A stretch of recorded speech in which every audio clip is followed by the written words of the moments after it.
Active passive voice. Active passive voice जैसे कि आपने जनरल रूल्स याद कर लिए, 4 जनरल रूल्स, सब्जेक्ट को ऑब्जेक्ट में पहला और ऑब्जेक्ट को सब्जेक्ट में, दूसरा बी फॉर्म का प्रयोग, तीसरा वर्ब की फॉर्म को थर्ड फॉर्म में बदलना और एक्स्ट्रा फ्रेज का प्रयोग करना, चौथा आवश्यकता पड़ने पर बाय का प्रयोग करना। इसके बाद बी फॉर्म भी आपने वैसे याद कर ली। फर्स्ट फॉर्म में इज एम आर, सेकेंड में वाज वर, थर्ड में बीइंग, फोर्थ में बीइंग, फिफ्थ टू बी। अब इसके बाद आती है बात active passive voice. Active passive voice पढ़ेंगे तो सबसे पहली बात यहाँ ध्यान रखिए, एग्जाम बेस्ड क्वेश्चन। परीक्षा में किस टाइप का प्रश्न आता है, परीक्षा का प्रश्न पत्र जो होता है उस पर आधारित प्रश्न जो चेंज इनटू पैसिव वॉइस इस लैंग्वेज में लिखा होता है, इसलिए मैंने इसको यहाँ पर 3 स्टार से मेंशन कर दिया। इंपॉर्टेंट चीज़ है, ये ध्यान रखिए। आप चेंज इनटू पैसिव वॉइस लिखा आएगा तो आपको प्रश्न जो होगा एक्टिव में होगा, आपको उत्तर पैसिव में देना है। जब चेंज इनटू पैसिव वॉइस देखते ही आप कमेंट करना चाहिए वर्क टू डू, काम जो आपको करना है। आपको ध्यान रखिए 3 काम, 3 स्टेप्स, 3 चरणों में काम करना। पहला काम क्लासिफिकेशन, टुकड़े करना, जो प्रश्न दिया होता है उसको टुकड़े करेंगे। दूसरा रूल्स इम्प्लीमेंटेशन, नियमों का पालन करेंगे, जो 4 नियम हैं जो बताए गए वो, फिर वाक्य बनाना। अब जैसे कि एग्जाम का बेस क्वेश्चन आएगा यहाँ पर, ये चेंज इनटू पैसिव वॉइस उदाहरण के रूप में देखिए एग्जाम्पल में, Radha writes a letter.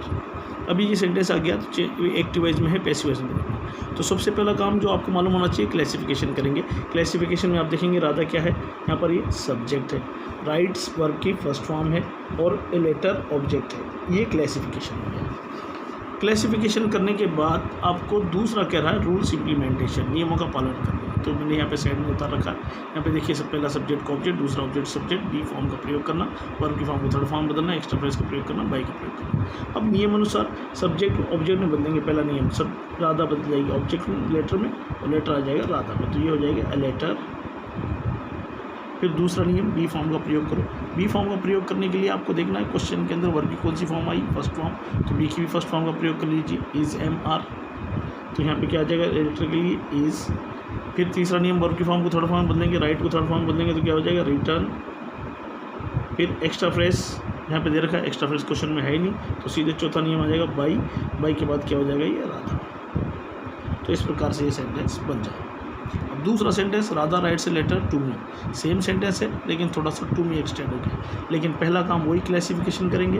Radha यहाँ पर सब्जेक्ट है, राइट्स वर्ब की फर्स्ट फॉर्म है, ए लेटर ऑब्जेक्ट है, टू मी एक्स्ट्रा फ्रेज। अब सब्जेक्ट को ऑब्जेक्ट में और ऑब्जेक्ट को सब्जेक्ट, दूसरा नियम का पालन करेंगे। पहला सब्जेक्ट को ऑब्जेक्ट में और ऑब्जेक्ट को सब्जेक्ट, तो क्या हो जाएगा ए लेटर। दूसरा बी फॉर्म का प्रयोग करेंगे। बी फॉर्म का प्रयोग करने के लिए वर्ब की फर्स्ट फॉर्म है, तो यहाँ पे क्या आ जाएगा लेटर के लिए इज। फिर वर्ब की फॉर्म को थर्ड फॉर्म में बदलेंगे तो क्या हो जाएगा रिटर्न। अब रिटर्न के बाद एक्स्ट्रा फ्रेज दे रखा है, तो एक्स्ट्रा फ्रेज यहाँ पे आ जाएगा टू मी, फिर बाय राधा। इस प्रकार से ये हो जाएगा। अब तीसरा सेंटेंस क्या करें, Radha wrote a letter to me last month. Sentence same है लेकिन यहाँ पे राइट्स था, यहाँ पे रोट है वर्ब की सेकेंड फॉर्म है। तो इसको देखेंगे हम, राधा सब्जेक्ट, रोट वर्ब की second form, a letter object, to me ये एक्स्ट्रा फ्रेज है। लेकिन एक बात ध्यान रखिए, वर्ब की फॉर्म के बाद नाउन या प्रोनाउन जो आता है वो ऑब्जेक्ट होता है। उसके बाद जो प्रीपोजिशन वगैरह, कंजंक्शन, प्रीपोजिशन, एडवर्ब जो भी आता है वो सारा एक्स्ट्रा फ्रेज होता है। ये पूरा कंटिन्यू क्या हो जाएगा, एक्स्ट्रा फ्रेज हो जाएगा। ये पूरा ये एक्स्ट्रा फ्रेज। अब सब्जेक्ट को ऑब्जेक्ट सब्जेक्ट चेंज करेंगे, क्या हो जाएगा ए लेटर। फिर बी फॉर्म का प्रयोग करेंगे। राइट, यहाँ पे क्या है रोट है, यहाँ राइट्स था इसलिए इज एम आर, और यहाँ पे रोट है तो क्या आ जाएगा वाज या वर, तो ए लेटर के लिए क्या हो जाएगा वाज। फिर वर्ब की फॉर्म को थर्ड फॉर्म बदलेंगे तो क्या हो जाएगा रिटर्न। एक्स्ट्रा फ्रेज में टू मी लास्ट मंथ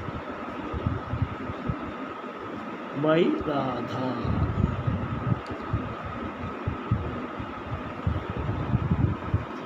इसी तरह से चौथे सेंटेंस में जाएंगे हम। चौथा सेंटेंस क्या कह रहा है, I play cricket. I subject, play verb की first form, cricket object. Simple सा सेंटेंस है, थोड़ा चेंज हो गया। अब सब्जेक्ट को ऑब्जेक्ट सब्जेक्ट चेंज करके क्या हो जाएगा क्रिकेट, वर्ब की फर्स्ट फॉर्म है। दूसरा नियम, बी फॉर्म का प्रयोग करेंगे। वर्ब की फर्स्ट फॉर्म है तो क्या आ जाएगा इज एम आर में से क्रिकेट के लिए इज। फिर वर्ब की फॉर्म को थर्ड फॉर्म बदलेंगे, प्ले का क्या हो जाएगा प्लेड, एक्स्ट्रा फ्रेज है ही नहीं, बाई आई का हो जाएगा मी। सब्जेक्ट में आई होता है तो ऑब्जेक्ट में मी। अब पांचवा question, I am writing a letter now. I क्या हो गया subject, am helping verb, writing verb की fourth form, a letter, object, no extra phrase. ये टुकड़े करने के बाद नियम के अनुसार पहले सब्जेक्ट को ऑब्जेक्ट में, ऑब्जेक्ट को सब्जेक्ट में, तो क्या हो जाएगा ए लेटर। अब दूसरा नियम वी फॉर्म। वी फॉर्म का प्रयोग करने से पहले यहाँ पे देख लीजिए, पहले वाला सेंटेंस, दूसरे वाला सेंटेंस, चौथे सेंटेंस तक वर्ब सब्जेक्ट के बाद डायरेक्ट वर्ब की फॉर्म आ रही थी, सब्जेक्ट के बाद डायरेक्ट वर्ब की फॉर्म, सब्जेक्ट के बाद वर्ब की फॉर्म, सब्जेक्ट के बाद वर्ब की फॉर्म। लेकिन यहाँ पर 5वें सेंटेंस में सब्जेक्ट के बाद हेल्पिंग वर्ब आ गई। जब क्वेश्चन के अंदर कोई हेल्पिंग वर्ब आती है तो उस हेल्पिंग वर्ब को दोबारा पैसिव वॉइस में उतारना पड़ेगा। एक बात का ध्यान रखिए, केवल 3 हेल्पिंग वर्ब ऐसी होगी जिनको आपको पैसिव वॉइस में प्रयोग में नहीं लेना, उतारना नहीं है। वो है डू, डज, डिड। यदि क्वेश्चन के अंदर डू आ जाए तो पैसिव वॉइस में उसका प्रयोग नहीं करेंगे, डिड आ जाए तो उसका प्रयोग नहीं करेंगे, डज आ जाए तो उसका प्रयोग आप नहीं करेंगे। यहाँ पे ना तो डू, डज, डिड कुछ नहीं है। एम है, एम है तो इज एम आर में से हो गया, आई सब्जेक्ट है इसलिए एम आया, ए लेटर है तो क्या आ जाएगा यहाँ पर इज। ये तो क्वेश्चन में दिया हुआ हेल्पिंग का प्रयोग किया। बी फॉर्म का प्रयोग अब करेंगे हम दूसरा। बी फॉर्म का प्रयोग हमेशा वर्ब की फॉर्म के अनुसार होगा। वर्ब की फॉर्म कौन सी है यहाँ पर? चौथी फॉर्म है, तो बी की भी चौथी फॉर्म बीइंग आएगी, तो ये बीइंग, ये वर्ब की फॉर्म का प्रयोग कर लिया। ये पहला नियम हो गया, ये दूसरा नियम। तीसरा नियम, वर्ब की फॉर्म को थर्ड फॉर्म में बदलो। राइट का क्या हो जाएगा? रिटर्न, फिर एक्स्ट्रा फ्रेज क्या हो जाएगा? नाउ, फिर बाई, आई का हो जाएगा मी। इसी तरह से ही सब्जेक्ट, हैज़ जो है हेल्पिंग वर्ब, कंप्लीटेड वर्ब की third form, his SW object. अब नियमानुसार सब्जेक्ट को object, object to subject change करेंगे तो क्या हो जाएगा? हिज HW, होमवर्क के लिए SW शॉर्ट फॉर्म लिखा गया। अब बी फॉर्म का प्रयोग करने से पहले क्वेश्चन में देखा हमने हेल्पिंग वर्ब यहाँ पे क्या आई है? हैज़ हेल्पिंग वर्ब जब आई है, डू, डज, डिड होता तो प्रयोग नहीं करेंगे, बाकी सबको प्रयोग करना पड़ेगा। हैज़ है तो हैज़ का प्रयोग करेंगे, तो यहाँ पे भी सिंगुलर है तो क्या हो जाएगा? हैज़। अब बी फॉर्म का प्रयोग अभी तक हमने किया नहीं। बी फॉर्म का प्रयोग होगा वर्ब की फॉर्म के अनुसार। वर्ब की थर्ड फॉर्म है यहाँ पर, वर्ब की थर्ड फॉर्म है तो बी की भी थर्ड फॉर्म आएगी। बी की थर्ड फॉर्म क्या है? बीन। फिर वर्ब की फॉर्म को थर्ड फॉर्म में बदलेंगे तो क्या हो जाएगा? कंप्लीटेड, एक्स्ट्रा फ्रेज आईनी बाई हिम। इस प्रकार से ये खत्म हो जाता है। अब इस टॉपिक को मैं आपको बताना चाहता हूँ, अच्छी तरह से इसको समझिए।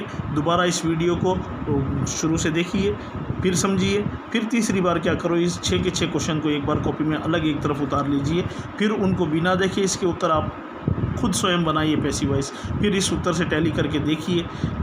सही आ जाए तो टॉपिक आपके पूरी तरह समझ में आ जाएगा, नहीं आने पर वापस एक बार वीडियो को दोबारा से देखिए, आपके डाउट्स क्लियर हो जाएंगे। इसके बाद मैं आपको आपके खुद के इवैल्यूएशन के लिए, आपके मूल्यांकन के लिए होमवर्क के रूप में कुछ प्रश्न मैं दे रहा हूँ। इसके बाद इस वीडियो के तुरंत बाद आपको अपलोड कर रहा हूँ। और आपके मन में कोई डाउट या कोई शंका या कोई समाधान अगर आप चाहते हो तो मुझे रिप्लाई कर दीजिए, मैं आपको इसी व्हाट्सएप के माध्यम से इसका सलूशन बता दूंगा। Thank you.